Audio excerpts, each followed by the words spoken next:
Afghanistan already vulnerable. শতভাগে বিভক্ত পাকিস্তানের রাজনীতি। অবস্থা এমন, কয়েকদিন আগেই দেশটির এক রাজনৈতিক দলের সাথে আরেক রাজনৈতিক দলের সম্পর্ক ছিল রীতিমতো সাপে নেউলে।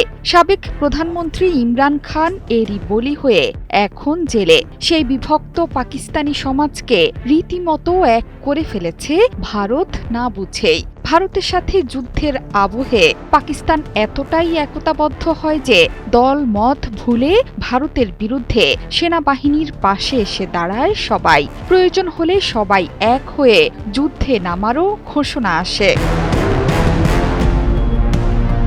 ঘটনার পরম্পরা এমনভাবে সাজানো যায়, ২০২৩ সালের মে মাসে পাকিস্তানের সাবেক প্রধানমন্ত্রী ইমরান খানের মুক্তির দাবিতে সেনাবাহিনীর বিরুদ্ধে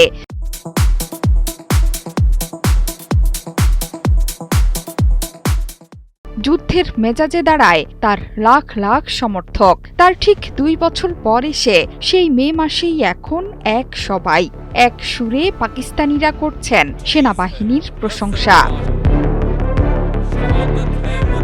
গত সপ্তাহে সংক্ষিপ্ত যুদ্ধে ১৯৭১ সালের যুদ্ধের পর প্রথমবারের মতো পাক ভারত দুই দেশই একে অন্যের বিভিন্ন স্থাপনায় হামলা চালিয়েছে।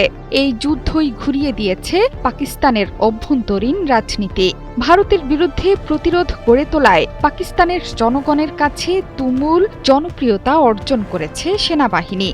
১১ থেকে ১৫ মে পর্যন্ত চালানো এক জরিপে দেখা গেছে ৫০০ জনের মধ্যে ৯৬% মানুষই মনে করেন এই যুদ্ধে জয় পেয়েছে পাকিস্তান। শুধু তাই নয়, ৮২%ই সামরিক বাহিনীর কর্মদক্ষতাকে খুব ভালো বলে মন্তব্য করেছেন। আর এই সংঘাতের পর সেনাবাহিনী সম্পর্কে ভালো মন্তব্য করছেন ৯২% মানুষই। মার্কিন প্রেসিডেন্ট ডোনাল্ড ট্রাম্পের যুদ্ধবিরতি ঘোষণার পরদিন পাকিস্তানের রাজপথে উল্লাসের জোয়ার নেমেছিল।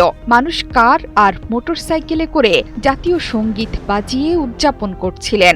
জাতীয় পতাকা উড়িয়ে সেনাপ্রধান জেনারেল আসিম মুনিরের প্রশংসা স্তুতি ঝরে পড়েছিল তাদের কণ্ঠে। সেদিনের বাতাসে ছিল স্বস্তি আর আনন্দ। ১৯৪৭ সালে ব্রিটিশ শাসন থেকে পাকিস্তানের স্বাধীনতা অর্জনের পর দেশটির সেনাবাহিনী সবচেয়ে কর্তৃত্ববাদী হয়ে উঠেছে দেশের জন্যে।